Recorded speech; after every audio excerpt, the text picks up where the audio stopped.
The first article I got for y'all, man. Rocksteady in a little bit of hot water. I seen this. I was sitting on the toilet. I seen this joint. Grand Theft Auto 6 developers criticized Rockstar's reckless decision to force staff back to the office. So for those of you unaware, I think starting in like April it was announced. Yeah, right here. The staff got to come back to the office. No more remote. I guess people are not feeling it. This week, Rockstar staff notified staff of its return to office order due to start in April, which it had said had to do with completing development of GTA 6 at the level of quality and polish we know it requires. They said, we cannot get the job done remote. We need you in-house so we can micromanage the fuck out of you. And to mitigate security breaches, also, we're tired of niggas leaking shit. Yo, you know, it's funny. I don't even think it has. I don't even think it got anything to do with the quality. I think it got to do with this second sentence, bruh. It's a whole lot easier to leak shit if everybody's working remotely because can't nobody see your computer. But if everybody's working in a house, somebody can micromanage the room and see who's leaking files. So I think it's got something to do with the security breaches. GTA, yeah, I understand the leaks were crazy. I understand. They're trying to maximize that dollar. GTA 6 is developed primarily at Rockstar North and Edinburgh, Scotland, although support comes from a number of other Rockstar studios across the UK and the world. Now, the Independent Workers Union of Great Britain, which represents video game developers in the UK, has publicly criticized Rockstar for the move and published testimony from current developers who warn it will significantly affect their well-being. According to the IWGB, last year, 170 Rockstar game workers in the UK signed a petition opposing mandatory 3-day office work. Now, workers accuse Rockstar of broken promises and have expressed concern about health, caring responsibilities, living arrangements, and a heightened risk of overwork and crunch. Yeah, you know, it's funny, like, this might sound like insensitive. The only thing I would mainly be worried about is them being overworked and like crunch. That's a valid argument. All this other stuff kind of just sounds like you don't want to come in the office. Like you got comfortable being remote and you just don't want to come in. But this is a fair argument. Like they're going to have to figure out how they're going to mitigate and not be crunched. You said Rockstar breaking promises. The question is, how do you even like monitor that? Do you have to bring in like a third party to the studio to like monitor people and make sure they're only working 9 to 5? Shit's crazy. The crazy thing about crunch with Rockstar too, I feel like there's certain studios where like if you built up enough name, if you built up a good reputation, people are gonna wait for the product. We all thought that Shadow of the Erdtree was gonna come out in February. That was the original rumor. The trailer came out. It's coming out in June. Do you see anybody complaining? No. Do you know why? Because we know there's a high probability it's going to be a quality product. And I feel like the same thing is for like Rockstar too. Like, why are you working these people to death? You're at a point where like Grand Theft Auto, I'm keeping a buck. Grand Theft Auto 6 does not even have to put out advertisement. This game will sell well based off of word of mouth. They've built up that brand. So it's like, I don't even understand why we're even working them to death. Game developers and artists probably need a union if they don't have one already. I feel that. Some workers have said they moved their lives further away from the studio's locations that would need to be reversed in under 6 weeks to comply with Rockstar's demands. Rockstar is yet to comment. Yeah, that's understandable too. If people moved and they allowed that, and now you're telling me, oh, you got to come back. They also allege Rockstar has insisted flexible work options will remain available in an employee-wide email that said, this isn't our first step to 5 days a week. No one wants to go back to the old way of working. The IWGB went on to claim Rockstar management has so far refused to engage with workers on the issue and will pull the plug on remote access technology on April 15th. So whatever software they use to communicate with one another, they're going to pull the plug and they said, bring your ass over here. But if that initial release window has the impression the game is a buggy mess and that gets all over social media, I think all the devs want to avoid that situation. Well, yeah, I mean, that's every game. What does that got to do with like crunch hours and shit like that? All I'm saying is like, we got to find a happy medium. Like these are people with like families and shit. Like if you ever watch any documentaries or like YouTube videos about being a game developer, first of all, the average game developer only makes like $70,000 a year, which is a respectable amount of money, but to live comfortable, but you would think that they'd be making more money for the amount of hours they work and the type of money that the product they're generating creates. But unfortunately, it goes to these CEOs. Capitalism, baby. There's got to be a happy medium, because like if you watch any videos, you'll see like a lot of these developers don't get to see their family. They don't get to see their kids, their wife. They just be at the office and shit. And if delaying GTA 6 by a month or two is the difference between a man or a woman being able to see their family, I'm okay. Like I'm like that. It's a game, guys. Like it's okay. It's okay. Like people need to be around people. It's not good to work people to death. Yo, shout out to Black Grump, and that's what I'm saying. Like it's to me, it just kind of feels like greed. I don't understand crunch culture in a series 4 game like Grand Theft Auto. Grand Theft Auto 6 is going to generate a bill. You can clip this. Grand Theft Auto 6 is going to generate $1 billion. I would not be surprised if it generates $1 billion within the first year or two. And that's going to come off the strength of its name. You don't have to work these people to death. I don't understand. An anonymous Rockstar worker is quoted as saying, "Working from home has been a lifeline for many of us at Rockstar, allowing us to balance care responsibilities, manage disabilities, and relocate as we need." Okay, I can see that. Yeah, working from home as a game dev is probably good, because then you get to see your family. Now, Rockstar is snatching away that lifeline without a second thought for the workers who have been impacted the most. After so many broken promises, we now fear management may even be paving the way for a return to toxic crunch practices. Senior leadership needs to rethink their reckless decision-making and engage with their staff to find an arrangement that works for everyone. Game Shark, card purchases are going to be crazy. Yeah, you cheating ass niggas. Another said, "As usual, there's been zero consultation with us. The people who produce these policy changes most affect. Just one of my concerns is being forced to work late hours in the office to maintain contact with global teams, when before we could log on from home to attend late meetings. This will mean missing out on spending time with our families. I'm also aware of our colleagues who have health issues preventing full-time office work, who are now left in limbo." Didn't GTA 5 sell 1 billion copies in the first week of release? I don't know the numbers, but I wouldn't be surprised. Here's another staff member. They said, "We, the staff, care greatly about the games we make, and our passion, skill, and talent should never be taken for granted by studio management. It is together through collaboration and a healthy work-life balance and workplace culture that we continue making some of the most beloved and spectacular games in our industry." Here's another reason too why you can't work these developers to death too, right? Being a game dev is a creative job, and for those who are not in the business of creating things, creative work, a lot of times, like, I don't know, like a lot of times, like it'll be like 3 in the morning. I'll just get like a million. There'll be days where I have no ideas. And then at 3 in the morning out of nowhere, I'll just get a gazillion different, it just comes to you, right? If you're tired and stressed out all the fucking time, it's hard to be creative. So like, that's another reason why crunch is not good. If you want to look at it from the perspective of being like a consumer, it's not good for you either. Because if these people are always stressed out, it's going to be hard for them to be creative, which in turn creates a worse product. And then you're upset. So it's like, yo, let people have a life. Let them go out and like, you know why I'm able to come to this stream and I always come with like new jokes and like different life experiences. A lot of that comes from me hanging out with people. Like, I touch grass. A lot of that comes from that shit, right? Like, you'll just be at the museum and you'll see like a funny interaction between two people. And in my head, I'm like, that's a bit. Like, I get inspiration. I have to leave my computer desk. The same applies for these people. And that's any creative space, bro. That's literally stand-up comedy. Stand-up comedy is observing people, taking inspiration from it, and finding a unique angle to attack whatever that you saw and creating like a joke out of it, bro. Touch grass. It's good for you. I hopefully these people find like a happy medium and Rockstar doesn't fuck them over. Yeah, when I was in undergrad and grad school, I didn't write anything because my brain was so fried from school. Brain be fried, bruh. Your brain be fried. It's real. It's real. This tends to be an unpopular opinion, but I think working in office and seeing other workers and bosses face to face does improve efficiency. Yeah, there's a happy medium though. Like it helped me when we were at G4 and like I was in a room full of like other comedians and like us writing together. That did help me because like I remember one time I came up with a joke and then someone instantly added on to the joke and it made it even funnier. That does help. I don't think anybody's arguing against people being in the office space. We're talking about crunch. That's the conversation. We're talking strictly about crunch.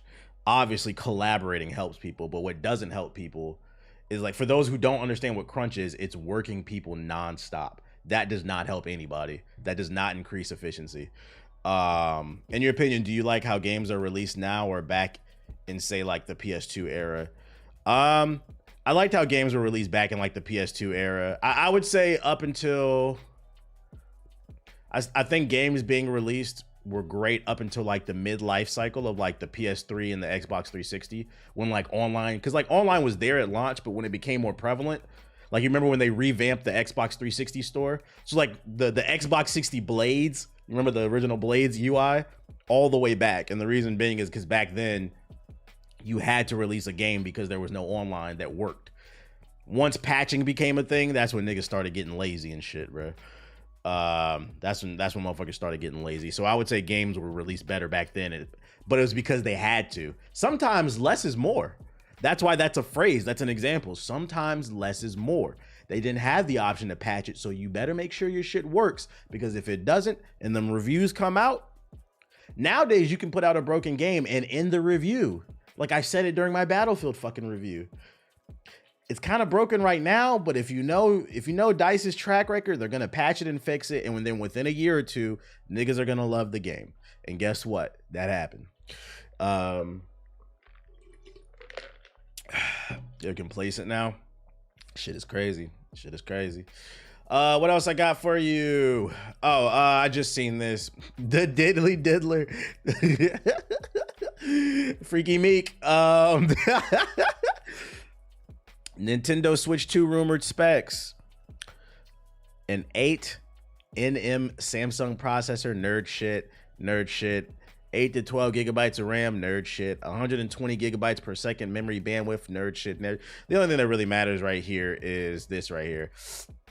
Performance target is rumored to be between a Steam Deck and an Xbox Series S, and it's targeting a $400 to $500 release price.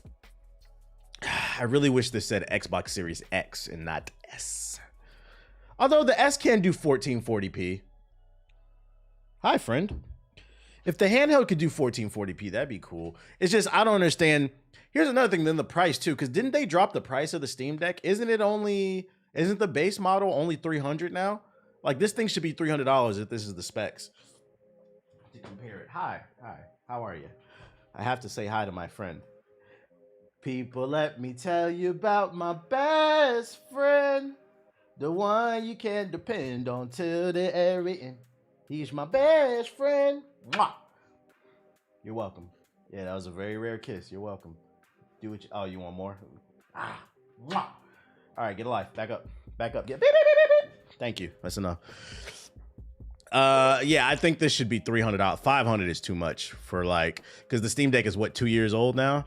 For a 2-year-old piece of hardware. And they're targeting 2025. So by the time 2025 comes out, these specs will be 3 years old. It's hella dated already.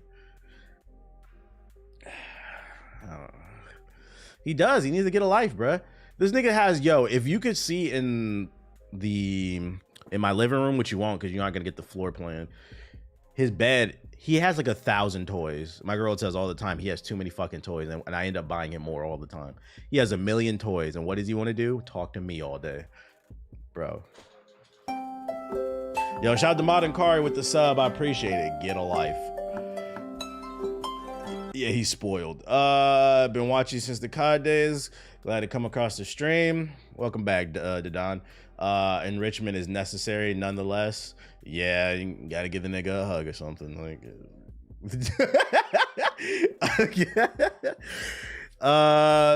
there's one Helldivers 2 developer named Joel, got his hair in my damn face, steering the entire war, it turns out.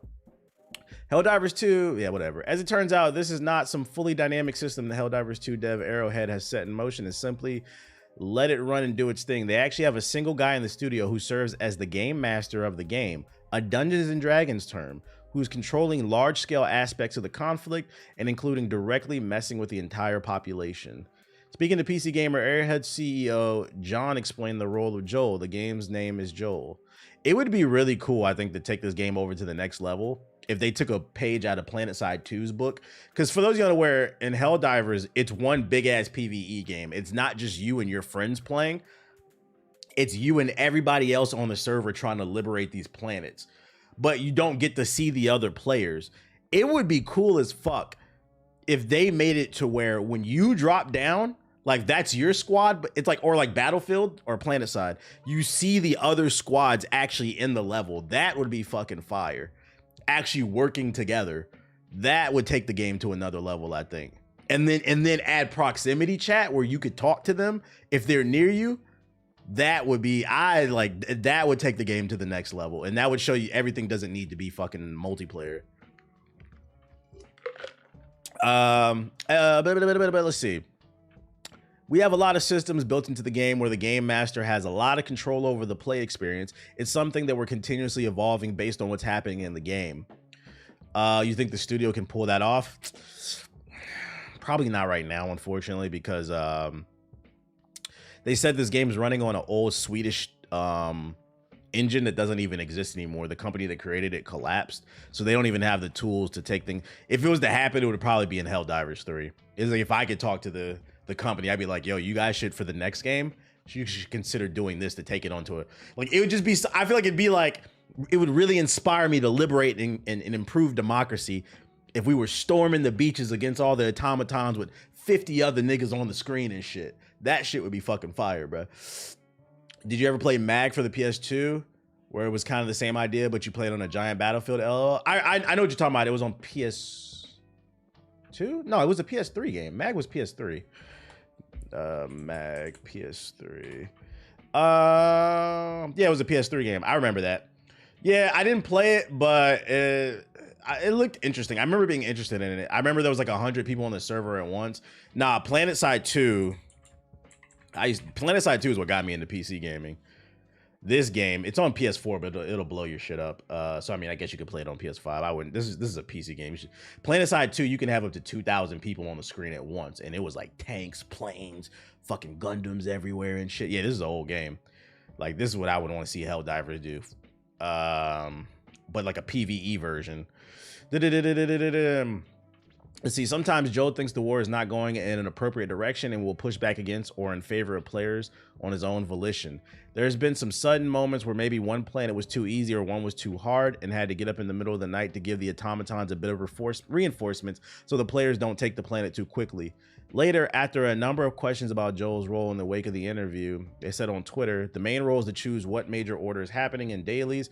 It's also to choose where enemies are attacking at any given time. But the overall war and liberation of planets through fighting is all you, the player base. So he's basically controlling like the back end stuff. The real big team battle game. Yeah, PlanetSide 2 is crazy now. They got so much going on. No Final Fantasy 7 for you, TBH. I know you saw the notification. The notification for going live literally said, I'm starting Final Fantasy 7 Rebirth today. But first, let's catch up on the news. What are we doing right now? Catching up on the news. Come on, guys. Read the notifications. Don't ever make that man mad. Yeah, he could drop 100,000 automatons. So that's interesting to know. I thought it was all AI driven, but apparently there's somebody on the back end, a developer, who's pulling the strings on the war. This was interesting. Yeah, we talked about that yesterday, Ajax, the Neil Druckmann shit. Whoopi Goldberg backs BlackFam, a black-owned streaming service for families. A new streaming service is providing more than 1,000 hours of animated content for its target audience of black families. The platform's fitting title is Black Fam, and its lineup of equity partners includes actor Whoopi Goldberg. Black Fam is a new entrant in the free ads, it's free, industry, which has experimented growth as customers have looked to cut down on the number of subscriptions they pay for. A press release from the company describes it as the first and only black-owned, black-focused family streaming platform, and its launch library includes 20 syndicated series, 1,000+ hours of animated content, and hundreds of hours of music content. With its breadth of programming, Black Fam is responding to the desire for more black-led family content on digital platforms. Yeah, I'm not gonna lie, I do miss the era of Family Matters and, all the black sitcoms and shit like that, bro. I feel like it's just like reality TV nigga shit, bro. I don't like that shit. YouTube channels like Gracie's Corner and Doggyland have thrived by providing black families with good-natured educational videos that can otherwise be hard to find amid a sea of questionables. Yeah, Zeus is everywhere. Let's see. My thing is it only syndicated content? They don't have no original? BET Plus didn't take off? Man, get the fuck out of here with that BET Plus shit. Oh, this is mostly like, man, I thought this was like anime. Like the way the picture presents it, I'm thinking like there's gonna be something for everybody. This looks like it's more for like black kids, which, you know, if you got kids, this might be good actually. 12th Street. Black Family is a cool name. That makes the name makes more sense now. So this is more of a family thing. Hey, if y'all want it, y'all niggas got kids. I hope Zeus catch a Rico. Yeah, fuck Zeus. I hope they catch a Rico. That what Zeus has done to the black community needs to be studied, bro. I got baby cousins. Hey, that might be for them.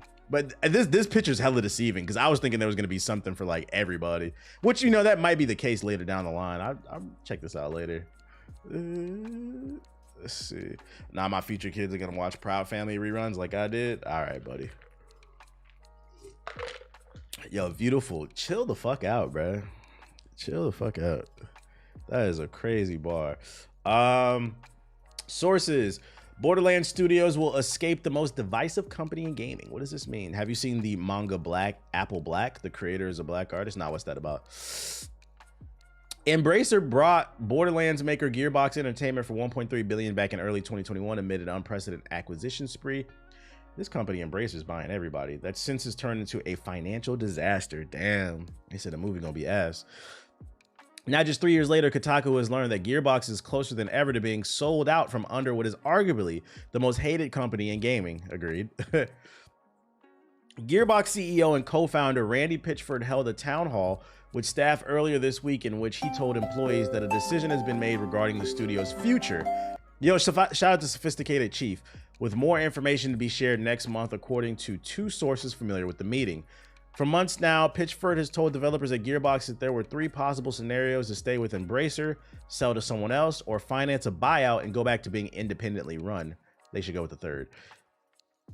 Kotaku understands that the decision was made to sell and a deal in the late stages being finalized. I think the most interesting thing, don't 2K own Gearbox? No, Embracer does. Embracer's like a big ass investment company. They buy up a lot of I believe Gearbox is under 2K, but Embracer like bought all that shit. Like there's always like umbrellas to this shit. Like, you know how like rappers, like they have their own imprint, but then that imprint is under a label and that label's under one of the big 3. It's kind of like the same thing. You got like, what is it? Warner, Sony, UMG, and then under that you have a bunch of labels, and then under that you got a bunch of rapper labels, and then under that you got a bunch of niggas that those rappers sign that never blow up. It's kind of the same concept. Yo, shout out to Expel with the sub. I think the most interesting about this story is I forgot they sold for 1.3 billion. Shout out to Gearbox for selling for that much. That is, you thought Bungie, I could halfway understand how they sold for a few billion, even though I'm not a big fan of Destiny, but 1.3 billion for Gearbox is insane.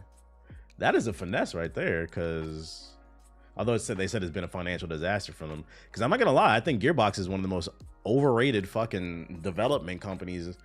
These niggas is still riding off the high of Borderlands 2. Other than Borderlands 2, and I think Borderlands 2 is overrated. It's an okay game, but I think it's overrated. I think it gets overhyped.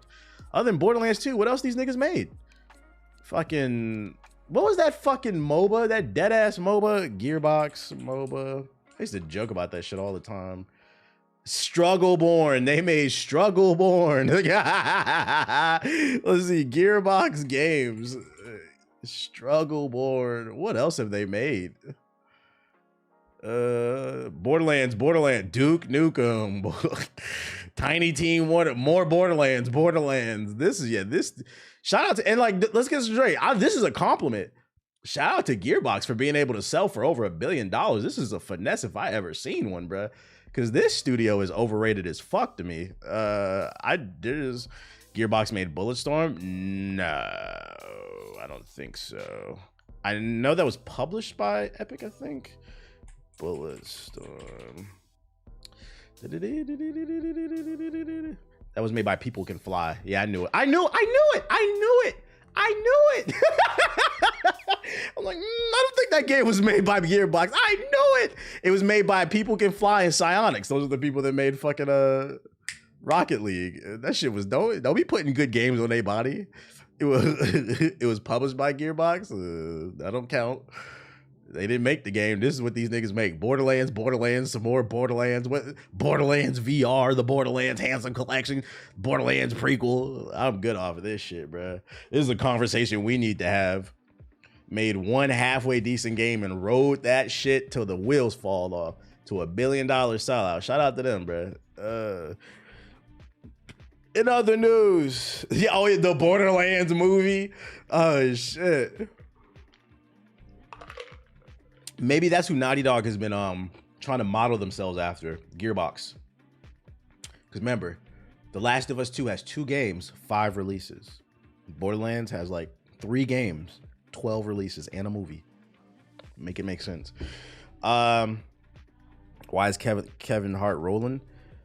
I don't remember enough about the Borderlands story because it wasn't interesting to me, so I don't even know who Roland is. But I've seen a lot of comments of that. Is like Roland a beloved character in the series? Like, what's the issue with Kevin Hart? My camera's gone. I see it. I see it on the. What are you talking about, bro? I see it on my OBS. Is Roland a beloved character on Borderlands? What's the issue for fans that are hardcore fans of the series? What is the issue with Kevin playing him? Because like when I saw Kevin Hart's in the Borderlands movie, I said the movie's gonna be ass because he's in it. It had nothing to do with Roland. He's just not funny. But y'all are saying he's not a good pick for the character. He doesn't fit the stature of Roland. He's 6 foot. Maybe it was like you know what it is? If I had to take a wild guess, it was probably Hollywood trying to be ironically funny. Like, oh, Roland is this big 6 foot buff character. What if we made him a small black man instead? Oh, that'd be so fucking funny. Like the audience will get it, bro. Which is funny because it reinforces why I said, I was like, I don't know shit about Roland. I just saw Kevin Hart was in the movie. I know it's not going to be funny because he's just going to make a bunch of short jokes. And now it reinforces Roland is supposed to be a 7 foot nigga. So yeah, they're leaning into short jokes. Boo, boo, boo.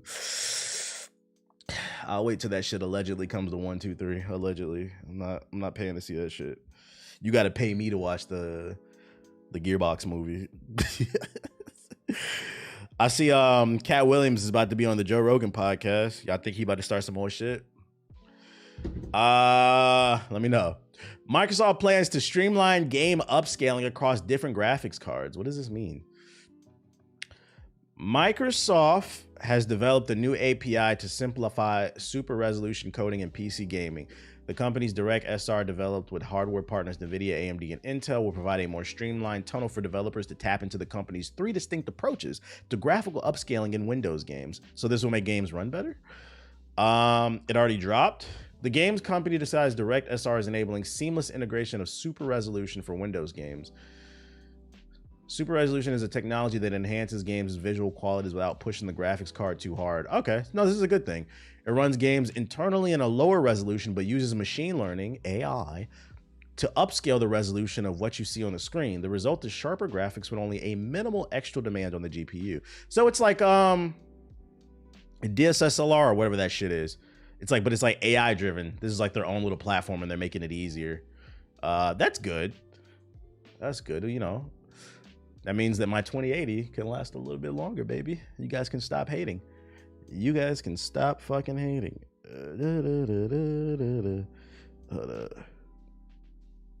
Let's see.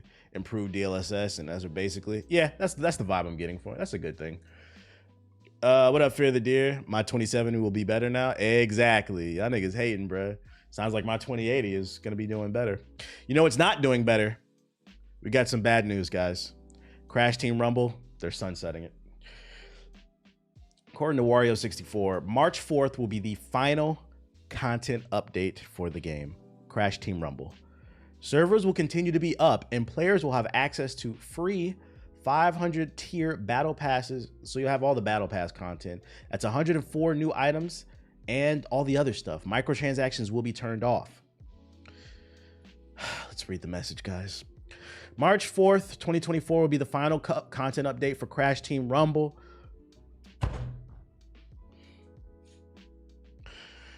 Basically what he said right there. And then additionally, Crash coin purchases will be turned off, and players can use their existing Crash coins to purchase tier skips for the battle pass. Now, what did I say? What did I say about this game last year when it came out? I streamed this game. Jokes aside, honestly, it's not a bad game. It was okay. Like, I had some fun on it. I would say it was like a solid 6, 7. The problem is, we talked about this. Gaming has reached a point where there's just no room for a middle class. Because I would define a 6 or 7 like a middle class game. There's no room for this shit anymore. You either got to make a really great game to get people talking about you, or a really bad game to get people talking about you. But if you just make a kind of middle of the road game, nobody's going to talk about it. And unfortunately, this was kind of a middle of the road game. For those unaware, Crash Team Rumble was a MOBA starring different Crash Bandicoot characters, and it was okay, but it was just kind of mid, so nobody talked about it. And I was like, it's kind of DOA. Yeah, AAA or die. Unfortunately, the Twitter trending topic is wild. What is that? I ain't even looking. Cat Williams, Freak Mill. I can't even click that shit, bro, because I don't know what's gonna pop up, bro. I'm not trying to get banned. So unfortunately, you know, another game has fallen by the wayside. So if you are a fan of Crash Team Rumble, quadruple A or die. Unfortunately, the game is getting this is really what it means for those unaware.